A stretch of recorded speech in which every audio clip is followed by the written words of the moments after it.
একটি দরিদ্র কন্যা আয়িশা, যার সৌন্দর্য ছিল অসাধারণ এবং মনোমুগ্ধকর, যেন স্বর্গের কোনো হুড়ি পৃথিবীতে নেমে এসেছে। একটি নির্জন এবং রহস্যময় প্রাসাদে সে একাকী কাজ করে যাচ্ছিল, যেখানে অন্ধকারের ছায়া এবং নীরবতা তার সঙ্গী। সেই প্রাসাদের গভীরে লুকিয়েছিল একটি জিন, যা শতাব্দীর পর শতাব্দী ধরে একটি অতুলনীয় সুন্দরী নারীর প্রতীক্ষায় ছিল। তার হৃদয়ে ঝুলছিল এক অসম্ভব আকাঙ্ক্ষা। জিনটি আয়েশাকে ধনসম্পদের অপার লোভ দেখিয়ে প্রলুব্ধ করতে চাইল এবং তার প্রতি এমন গভীর প্রেমে পড়ল যে নিজের সবকিছু ভুলে গেল। সে সেই নির্দোষ এবং পবিত্র কন্যার সাথে যা ঘটাল তা পড়ে আপনার অন্তরাত্মা কাঁপবে, চোখে জল আসবে এবং মন ভরে উঠবে এক অদ্ভুত শিহরণে, যেন অন্ধকারের সাথে আলোর সংঘর্ষের এক অবিস্মরণীয় কাহিনী। এই কাহিনী আজিমাবাদের একটি প্রাচীন মাটির বাড়িতে বাসকারী আয়িশার। তার জীবন কোনো পরীর মতো ছিল না। তার মুখমণ্ডলে নির্মলতা এবং চোখে উজ্জ্বলতা তো ছিলই, কিন্তু অবস্থা তার হাসিকে ছিনিয়ে নিয়েছিল। প্রত্যেকটা দিন ছিল একটা যুদ্ধ। রোগাক্রান্ত মায়ের পরিচর্যা, খালি পাত্র, ফুটো ছাদ এবং অন্তরে পোষিত আশার আয়িশার মা মরিয়ম খাতুন একজন সত্যিকারের সৎস্বভাবের মহিলালেন, কিন্তু বিগত 4 বছর ধরে রোগশয্যায় শায়িত ছিলেন। দেহ খুবই ক্ষীণ, ওষুধের অর্থ নেই এবং কোনো ঘনিষ্ঠ আত্মীয় কাছে আসত না। বাড়ির খরচ চালানোর কোনো উপায় ছিল না। কত রাত এমনই করে পেটে অন্ন না রেখে অতিবাহিত হতো। কিন্তু আয়েশা কখনোই নিজের ক্ষুধার কাছে অভিযোগ করত না।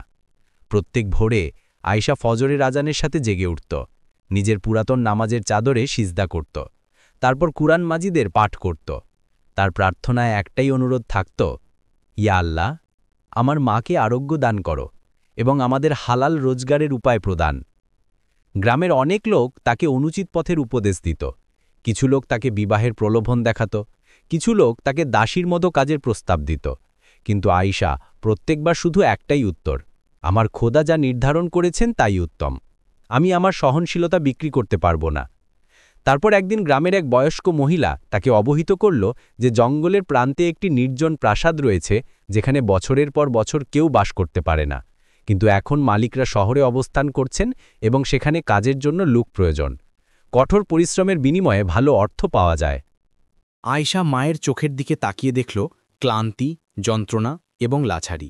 সে সিদ্ধান্ত গ্রহণ করল, যদি প্রাসাদে শয়তানও থাকে তাহলে আল্লাহর কালিমা এবং পাঠের সাথে যাবে। মায়ের কাছ থেকে অনুমোদন নিল। 2টি রুটি এবং কোরআনের ছোট গ্রন্থ থলিতে রেখে বেরিয়ে পড়ল এমন এক পথে যেখানে তার সহনশীলতা এবং বিশ্বাসের সবচেয়ে বড় পরীক্ষা হতে চলেছিল। যে প্রাসাদের দিকে আয়েশা যাত্রা করল তার নাম ছিল রহমান মহল, যা কোনো এক যুগে জমিদার নবাব আবদুল্লাহ খানের বাসস্থান ছিল। প্রায় 100 বছর পূর্বে এই প্রাসাদ গ্রামের সবচেয়ে জাঁকজমকপূর্ণ ভবন ছিল।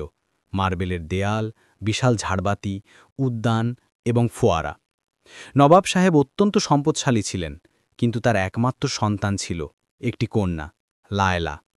বলা হয় লায়লা অপরূপ সৌন্দর্যের অধিকারিণী, কিন্তু অত্যন্ত অহংকারী ছিল। একদিন তার বিবাহ এক সজ্জন কিন্তু দরিদ্র যুবকের সাথে নির্ধারিত হয়, যাকে সে পছন্দ করত না। সেই রাত্রেই লায়লা নিজেকে প্রাসাদের সর্বোচ্চ কক্ষে আবদ্ধ করে নিল এবং ভোরে তার দেহ ঝাড়বাতি থেকে ঝুলন্ত অবস্থায় উদ্ধার হল। কিন্তু বিস্ময়কর বিষয় ছিল যে তার মুখে ক্রোধের রেখা ছিল, যেন মৃত্যুর পরও কাউকে বিদ্বেষ করছে। এরপর সেই প্রাসাদে অদ্ভুত ঘটনা ঘটতে শুরু করল। সেবক সেবিকা অদৃশ্য হতে লাগল। কিছু লোক উন্মাদ হয়ে গেল, কিছু লোক কথা বলতে বলতে জঙ্গলে ঘুরে বেড়াতে দেখা গেল। গ্রামের প্রবীণরা বলতো যে প্রাসাদের দেয়ালে কেউ কালো জাদুর সাহায্যে জিনদের কয়েদ করেছিল, যারা এখন স্বাধীনভাবে বিচরণ করে। অনেকে দাবি করল যে রাত্রিবেলা প্রাসাদ থেকে কোনো কন্যার ক্রন্দনের ধ্বনি আসে। কিছু লোক জানালা থেকে সাদা পোশাকধারিণী মহিলাকে দেখেছে বলে জানিয়েছে। গ্রামের শিশুরা প্রাসাদের নিকট যেতে আতঙ্কিত হতো এবং প্রাপ্তবয়স্করা দূর থেকেই সালাম করে চলে যেত। বলা হয় যে কেউ সেখানে কাজ করতে গিয়েছে বেশিদিন থাকতে পারেনি। কিছু লোক ভয়ে ত্যাগ করেছে এবং কিছু লোক চিরতরে অদৃশ্য হয়ে গেছে। কিন্তু আয়েশা যখন এসব শুনল, তখন শুধু একটি কথাই উচ্চারণ করল, যদি এই প্রাসাদ জিনদেরও হয় তাহলে আমার খোদাও রাব্বুন নাস, মালিকুন নাস, ইলাহিন নাস। এবং এই দৃঢ়তার সাথে সে সেই প্রাসাদের দ্বার দিয়ে প্রবেশ করল যেখানে দেয়ালের ফাটলে সময় লুকিয়েছিল এবং বাতাসে লায়লার অভিযোগ এখনও প্রতিধ্বনিত হতো। রহমান মহলের দেয়ালে অবস্থিত সেই অদৃশ্য ছায়া কোনো সাধারণ জিন ছিল না। তার নাম ছিল ইদ্রিস, এবং সে না সম্পূর্ণ জিন ছিল, না সম্পূর্ণ মানুষ। সে সেই আত্মিক জিনদের অন্তর্ভুক্ত ছিল যারা প্রথমে ইবাদতকারী এবং ফেরেশতাদের মতো পবিত্র ছিল। তার আল্লাহর সাথে সম্পর্ক ছিল গভীর, এবং সে জান্নাতে প্রবেশের তালিকায় ছিল। কিন্তু শত শত বছর আগে একটি পরীক্ষা তাকে ভেঙে চুরমার করল। ইদ্রিসকে এক মানবী কন্যার সাথে আত্মিক প্রেম হয়ে গিয়েছিল। সেই প্রেমে সে এতটা নিমগ্ন হয়ে পড়ল যে যখন সেই কন্যা অন্য কারো সাথে বিবাহবন্ধনে আবদ্ধ হল, তখন ইদ্রিস নিজের খোদার কাছে অভিযোগ করল, তুমি আমার অন্তরে প্রেম দান করলে, তাহলে তাকে আমার থেকে বিচ্ছিন্ন কেন করলে? এই অভিযোগ তাকে আত্মিক জিনের আত্মা থেকে বের করে সাংসারিক প্রেমে নিমজ্জিত ইবলিসের সীমান্ত পর্যন্ত নিয়ে গেল। সে যন্ত্রণায় ছটফট করে সেই প্রাসাদে এলো যেখানে লায়লার বিদ্বেষ এবং মৃত্যুর বদ্দোয়ায় প্রাসাদের দেয়াল আগে থেকেই শয়তানি ক্ষমতায় পরিপূর্ণ ছিল। সেখানে ইদ্রিস বছরের পর বছর একাকী ঘুরে বেড়াল, এক এমন আত্মা যা প্রেমের নামে বিধ্বস্ত হয়ে গিয়েছিল।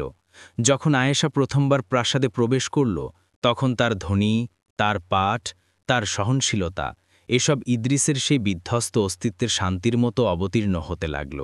সে প্রত্যেক দিন গোপনে তাকে পর্যবেক্ষণ করত, যখন সে মায়ের জন্য তসবিহ পাঠ করত, যখন সে ঝাড়ু দিতে দিতে কুরআনের আয়াত মৃদুস্বরে উচ্চারণ করত, যখন সে রাত্রে অশ্রুর সাথে প্রার্থনা করত।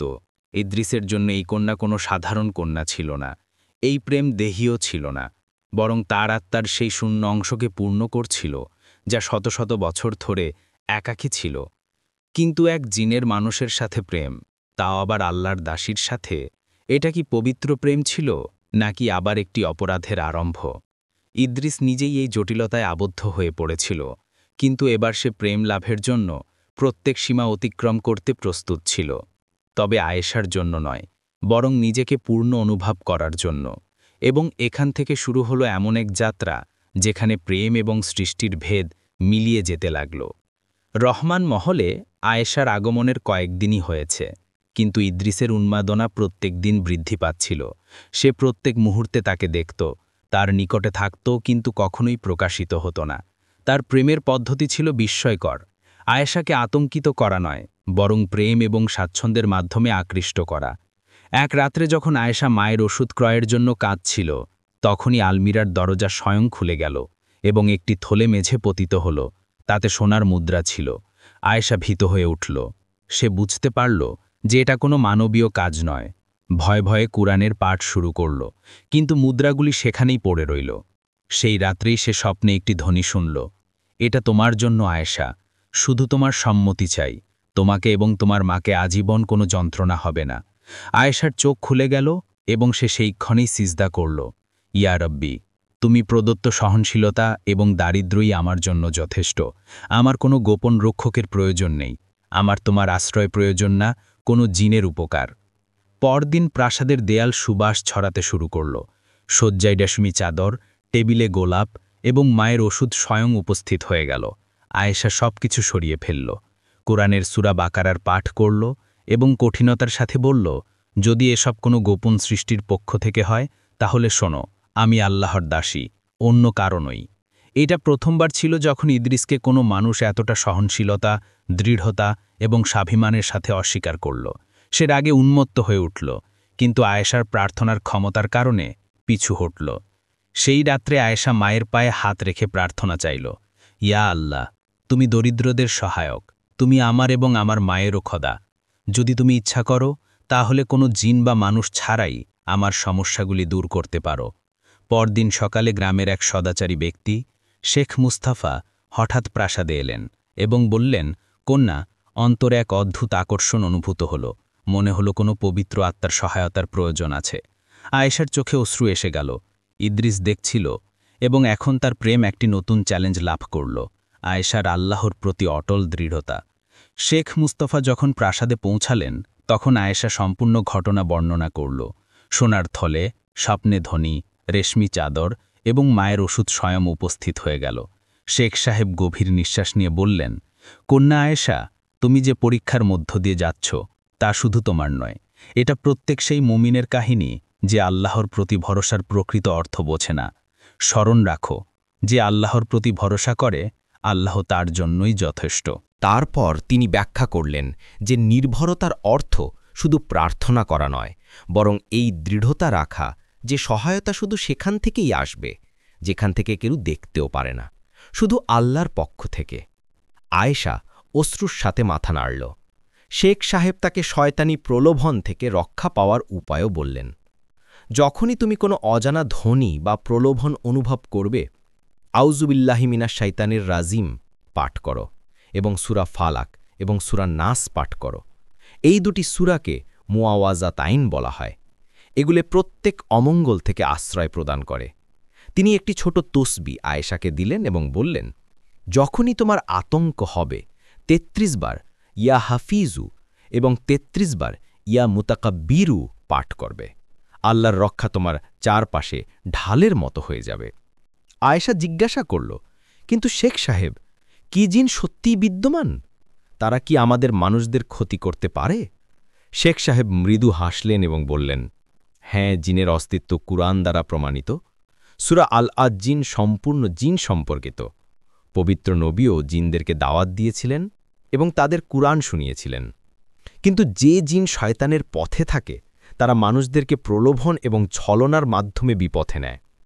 তারপর তিনি একটি হাদিস শোনালেন, শয়তান মানুষের শিরায় রক্তের মতো প্রবাহিত হয়, কিন্তু আল্লাহর জিকির সেই শয়তানকে নির্গত করে।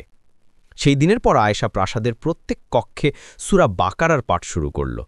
ইদ্রিস প্রত্যেক দিন এসব শুনত, তার অন্তর জ্বলত, কিন্তু বিস্ময়করভাবে শান্তিও অনুভব করত। তার প্রথমবার অনুভূতি হল যে আয়েশার প্রেম লাভের জন্য তাকে আয়েশার খোদার সাথে সংঘাত করা নয়, বরং তার খোদাকে বোঝা দরকার। আজিমাবাদের মসজিদের নিকট একটি প্রাচীন নিম গাছের ছায়ায় বসা এক প্রবীণ ব্যক্তি প্রায়শই তসবিহ ঘোরাতেন। তার নাম ছিল শেখ মুস্তাফা। বয়স ৬৫ বছর, কিন্তু চোখে উজ্জ্বলতা এবং অন্তরে সেই উদ্দীপনা ছিল যা যুবকদেরকেও পরাজিত করে। গ্রামে কেউ রোগগ্রস্ত হলে, কাউকে ফাতিহা পড়ানো হলে, কারো সন্তানের শিক্ষার বিষয় হলে, লোকজন প্রথমে শেখ সাহেবকে স্মরণ করত। তার প্রত্যেক শব্দ কুরআন এবং হাদিস দ্বারা আবদ্ধ থাকত। তার কণ্ঠে এমন আত্মিকতা ছিল যে আয়েশার মতো শিশুরা তার সামনে বসে পাঠ শিখত এবং বয়স্করা তার প্রার্থনার মাধ্যমে সান্ত্বনা লাভ করত। এক রাতে যখন তিনি তাহাজ্জুদের সময় নামাজে নিমগ্ন ছিলেন, তখন তার অন্তরে একটি অস্থিরতা অনুভূত হল, যেন কোনো পবিত্র আত্মার সহায়তা দরকার। তিনি সেই ক্ষণেই উপকরণ সংগ্রহ করলেন, কুরআন মজিদ এবং আত্মিক গ্রন্থগুলি তুলে নিলেন এবং প্রাসাদের দিকে যাত্রা করলেন। আয়েশা তাকে দেখে অবাক হয়ে গেল। যখন সে তার অবস্থা বর্ণনা করল, তখন শেখ সাহেব তার মাথায় হাত রেখে বললেন, কন্যা, তুমি প্রেম এবং শয়তানের প্রলোভনগুলির মধ্যে আবদ্ধ আছো, কিন্তু স্মরণ রাখো, আল্লাহর সন্তুষ্টি থেকে বড় কিছু নেই। তিনি প্রাসাদের প্রত্যেক কক্ষে সূরা বাকারা, আয়াতুল কুরসি এবং সূরা জিনের পাঠ শুরু করলেন। শেখ সাহেব একটি পবিত্র জল ভর্তি বোতল দিলেন, যার উপর তিনি ৪১ বার সূরা ফাতিহা এবং সূরা ইখলাস পাঠ করেছিলেন। তিনি বললেন, এই জল প্রত্যেক কক্ষে ছিটিয়ে দাও এবং রাতে সূরা নাস, সূরা ফালাক এবং আয়াতুল কুরসি অবশ্যই পাঠ করো। এগুলি জিনের অগ্নিকে শীতল করে। ইদ্রিস, যে দেয়ালের আড়াল থেকে সবকিছু দেখছিল, প্রথমবার নিজেকে ক্ষীণ এবং অস্থির অনুভব করল। তার জন্য এ শুধু একজন হাফিজ ছিলেন না, বরং একজন আত্মিক যোদ্ধা ছিলেন, যে শুধু শব্দ নয়, আল্লাহর কালামের আলো দিয়ে যুদ্ধ করছিলেন। শেখ মুস্তাফা এখন আয়েশার তত্ত্বাবধানে ছিলেন। তিনি তাকে শুধু দিন থেকে নয়, বরং প্রত্যেক সেই পথ থেকে রক্ষা করতে চাইছিলেন যা তাকে আল্লাহ থেকে দূরে সরিয়ে দিতে পারত। তিনি বললেন, আয়েশা, তোমাকে শুধু জিন থেকে নয়, নিজের নফস থেকেও যুদ্ধ করতে হবে। প্রেমের অগ্নি তখনই আলোকিত হয় যখন তাতে আল্লাহর সন্তুষ্টি অন্তর্ভুক্ত হয়। এবং এখন প্রাসাদে একদিকে ইদ্রিসের প্রেম বৃদ্ধি পাচ্ছিল এবং অন্যদিকে শেখ মুস্তাফার প্রার্থনা এবং কুরআনের আলোর কারণে প্রাসাদ পরিবর্তিত হতে লাগল। প্রাসাদের অভ্যন্তরে জিন এবং মানুষের মধ্যে একটি নীরব যুদ্ধ চলছিল। কিন্তু সেই প্রাসাদ থেকে দূরে গ্রামের কাঁচা কুটিরে একটি মহিলা, একটি মাতা নিজের খোদার সামনে নত হয়েছিল। মারিয়াম খাতুন, আয়েশার মা, এখনও শয্যাশায়ী ছিলেন, কিন্তু তার আত্মা প্রত্যেক দিন যন্ত্রণায় ছটপট করছিল। কন্যার ইজ্জত, তার ঈমান এবং তার একাকী জীবনের চিন্তা তার অন্তরকে দগ্ধ করছিল। আয়েশা চলে যাবার পর তিনি খাদ্য কম গ্রহণ করছিলেন, কিন্তু সিজদা বাড়িয়েছিলেন। প্রত্যেক রাতে তিনি আল্লাহকে ক্রন্দন করে বলতেন, ইয়া রব্বি, তুমি জানো আমার কন্যা কেমন। সে তোমার পথে আছে, তোমার গ্রন্থ থেকে প্রেম করে এবং আমি তাকে তোমার উপর ছেড়ে দিয়েছি। তুমি তাকে কোনো বিপদগামিতা, কোনো জিন, কোনো মানবীয় বা শয়তানি ক্ষমতা থেকে রক্ষা করো। এক রাতে যখন প্রাসাদে আয়েশা কুরআন পাঠ করছিল এবং ইদ্রিস দেয়ালের আড়াল থেকে তাকে দেখছিল, তখনই তার একটি বিস্ময়কর আত্মিক কম্পন অনুভব হল, যেন কোনো অজ্ঞাত আলো প্রাসাদে প্রবেশ করেছে। ইদ্রিস পশ্চাতে সরে গেল এবং প্রথমবার সে দম বন্ধ অনুভব করল। সেই মুহূর্তে গ্রামের সেই কুটিরে মারিয়াম খাতুন সিজদায় ছিলেন এবং বলছিলেন, ইয়া আল্লাহ, যদি আমার কন্যার রক্ষার জন্য আমার জীবন প্রয়োজন হয়, তাহলে তুমি আমাকে তুলে নাও, কিন্তু তাকে প্রত্যেক অমঙ্গল থেকে রক্ষা করো। এর প্রার্থনা আকাশ ছিন্ন করে আরশ পর্যন্ত পৌঁছাল। বলা হয়, মায়ের প্রার্থনা যদি সত্যিকারের অন্তর থেকে নির্গত হয়, তাহলে সেটা তকদিরও পরিবর্তন করতে পারে। এবং সেই রাতে ইদ্রিসের অনুভূতি হল যে আয়েশা একা নয়, সেই মায়ের প্রার্থনার রক্ষায় আছে, যার আল্লাহর সাথে সরাসরি যোগাযোগ আছে। পরদিন আয়েশা প্রাসাদের একটি জানালা থেকে সাদা আলোকময় দেখল এবং অন্তর একটি বিস্ময়কর শান্তি। সে বুঝতে পারল তার মা অবশ্যই প্রার্থনা করেছেন এবং খোদা অবশ্যই শুনেছেন। সে কুরআনের একটি আয়াত পুনরাবৃত্তি করল, তোমরা আমাকে স্মরণ করো, আমি তোমাদের স্মরণ করব। আয়েশার বারংবার অস্বীকার এবং আল্লাহর নাম থেকে আশ্রয় প্রার্থনার কারণে ইদ্রিসের প্রেম ধীরে ধীরে যন্ত্রণায়, তারপর উন্মাদনায় রূপান্তরিত হল।